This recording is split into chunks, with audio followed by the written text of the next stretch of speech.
Hey guys, Motor Car Nut here, and today we're talking about the TSI and the TFSI. The TFSI is the Audi, the TSI is the VW, and basically they're all the same thing. They're all made by VW, but the Audi engines are this way, Volkswagen engines are this way.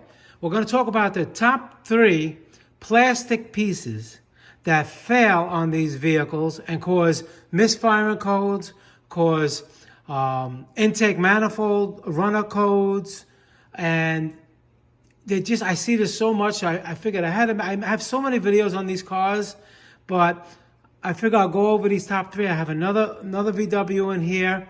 This one doesn't have any of those plastic, because they were replaced, these plastic pieces that broke, that I'm going to explain. And misfiring is the engine shaking, your EPC light is on or it's blinking. That's a dead miss. These top 3 plastic pieces can cause those P0300 codes and the codes for the intake manifold. I'm going to put those codes in the description. And again, before I start the video, it's always good to look at my description. I may have updated things. Sometimes I don't put it in the video. It's faster to update it, through the description. So just a heads up. All right. So now this is going to apply to 2008 to 2016. Now the newer engines towards 2014 and up, it's going to look a little bit different, but the PCV valve and the bypass valves and the intake manifold are almost basically the same. They still have all the same failures. They just may look a little different. All right. So for reference, this car is a 2011 Volkswagen Tiguan TSI with a 2.0 turbo. All right. But this applies, the engine's going to look exactly like this on the Passat, the Tiguan, the EOS, and the CC. All right.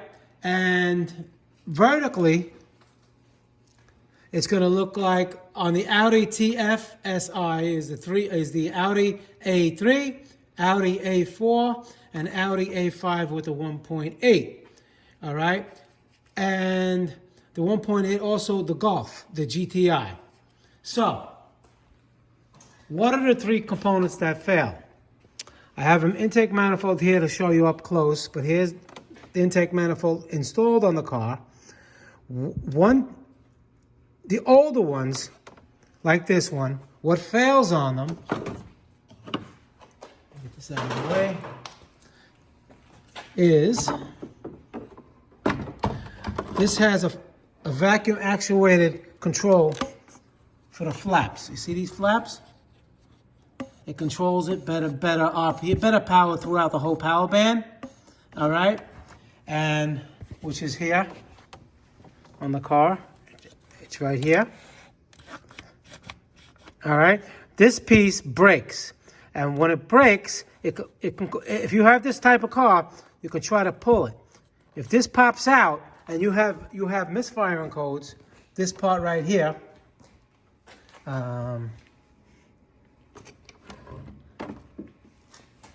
hold on. All right, let me show you here, because there's an important thing I want to note. You see this over here?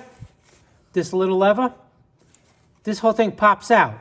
It doesn't pop out if it's good, but it pops out, and it can still work and everything, but it's going to have a vacuum leak and give you a serious intake manifold vacuum leak, causing misfiring, even a P0300, meaning all cylinder misfiring. All right, and they have like a little metal bracket that you can put here, and that's because when these engines were new, the manifolds weren't aftermarket. You can buy them aftermarket now so cheap that I think that little piece was like $50 or $60, because the intake manifolds were like $200 or $300. Now you can go on, let's say you can go on even on Amazon or on eBay and get an aftermarket one, and it'll be just fine. It can last 100,000 miles. All right, and so I'm not going to even talk about that kit, because it's useless. That kit's like $60, $70. You need a couple little tools to do it, and it doesn't guarantee that it's going to fix it 100% when you can get a new one. Now, this is the updated one. This is still a factory one, But the updated one that you can get, I think you can get them for like 75 bucks on the internet. You see, this one is a different design. This one doesn't pull out anymore. You see, it doesn't have this part.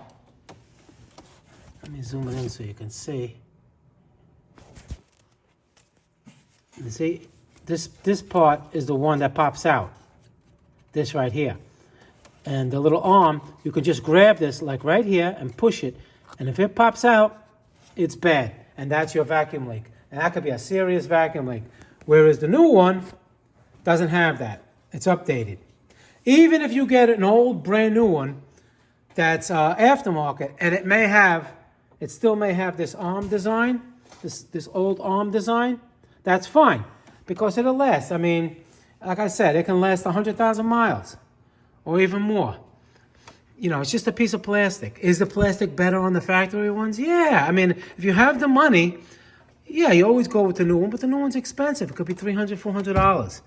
You know, if that makes you feel happy, you can do it that way. I just try to save people money. So that's a plastic piece that breaks almost all the time on these cars. That's number one. Number two is, I talked about it so many times, the PCV valve. All right, this has a lot of little valves in here, a lot of little intricate things in this thing that can blow. And the number one reason is there's a little diaphragm in here. And you see over here, it has a little hole. Now, with the engine running, you put your finger here. If you feel suction, that is no good. It's blown. And if you have vacuum codes or the car's burning oil, it's probably the PCV valve. All right, I have one here, but I don't have it opened. I have a video. I can link the videos. All right, it's this part right here. There's also another feature here. And the gasket itself, you know, it's like when you take the PCV valve off, there's a big opening. That any kind of this gasket may have a little bit of a crack or a failure. That can cause a vacuum leak. It's sucking air in. It's unmetered. The computer doesn't know where that air came from. It gives more fuel or shuts fuel off. Whatever it does that it's not supposed to do is going to cause a disruption in the fuel and air mixture, causing a misfire. All right? So that is this is probably number one. Plastic now. We're talking about plastic things. There's a lot of valve timing problems with these cars too. But we're talking plastic pieces. This is probably number one. The intake is probably number two. Now, one that stumps a lot of mechanics, and it did me, and when these cars first came out, you would get, you know, it would stump me too. I'm not perfect. I learn every day. And what I try to learn, I pass on to people and help them fix their cars. And I know they appreciate me, and I appreciate you guys back. So now, the third plastic piece that is mostly overdiagnosed, people never get it until you're like constantly taking things apart, thinking that it's maybe the cam cover that's leaking. And usually the cam cover really never leaks. It doesn't have a gasket. It has a special sealant that goes around it, and it's pretty much, I have never seen problems like that leaking. It's this bypass vacuum tube right here. You see this? All right, it goes into the intake, goes in the back, it goes to the turbo. So now you figure, it's a piece of plastic.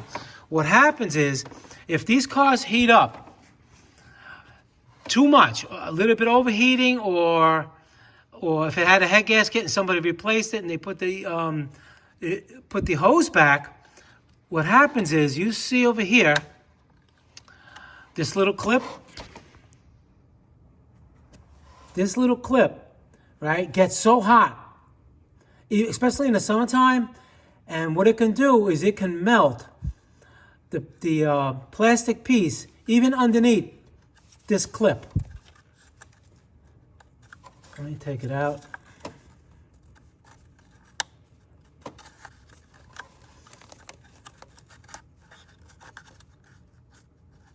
See, you don't want to do that. So now, even with this,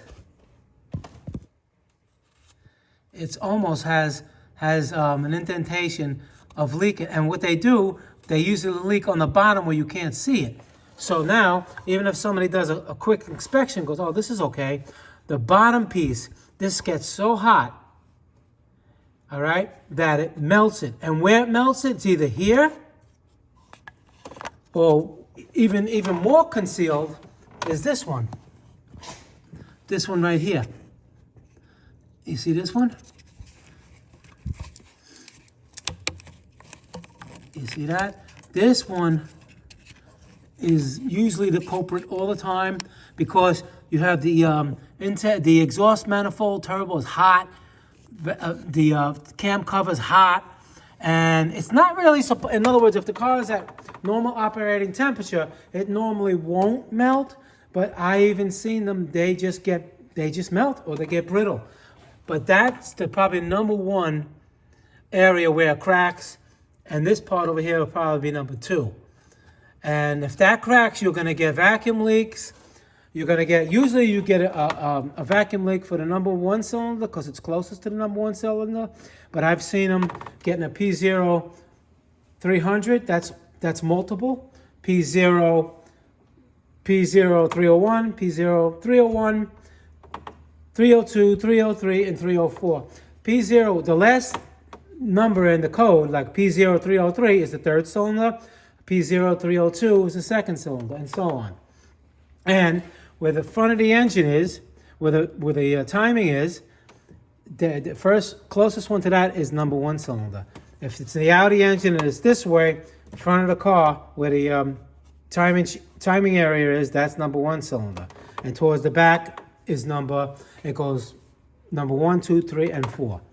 All right? So that's the three I'm telling you. And they're pretty much not really, okay, this one, what I would do with this, what I do is I cut, because you can't buy this separate for some reason. They want you to go to the dealer and you just can't get it. It doesn't come with the manifold. So this special clip, what you do is you just cut it here, all right, with a razor. Be careful not to go all the way through. And you keep this connector and do the same thing in the back, and you use a nice rubber hose. And the rubber hose don't even have to go in here. It just can just lay the same way. All right, and you'll never have that problem again. Don't replace it with this plastic thing again. And over here, the plastic part usually doesn't crack because it's closer. There's no metal, like where it can make contact with. And the same thing in the back. This part, you see this? This hose is rubber. It's rubber for a reason because there's heat here. They switched over here, but they shouldn't have switched it so fast to plastic here. All right, and that's the cheapest. That can cost you $5 to fix. You go and you don't know about that, you can go to a mechanic. He can charge you $300-400 if he wants to, which I think is wrong. So anyway, and then the second cheapest thing would probably be the PCV valve. You can do an aftermarket. This is an aftermarket one. All right, nothing wrong with that. Just don't go too cheap. Don't go like a $25 one because it's probably not going to be that good at all. And the same thing with the intake manifold. You can go pretty cheap with it because there's nothing moved. The only moving part is this, and they fail even on the good ones. So, like I said, and you transfer a couple of your hoses, and I think obviously you transfer the throttle body over and some of the clips, and you clip it back on. I have videos on how to remove the intake manifold. You can watch. I have a VW water pump install. In that water pump install video, I have to take off the intake manifold, so you can watch that if you don't know how to take it off. All right, so those are the top three. Motor Car Nut, please subscribe, hit that like button. Any questions pertaining to this video, leave them below. I answer all my questions, try to help as many people as I can. If you have any suggestions of newer videos for me, I would appreciate that. And I would probably make future videos of them. And also, like I said before, always read my description because I may have changed something. When I did the video, I may have changed something and didn't update the video, but I updated the description. All right, guys, thank you very much. See you in the next video.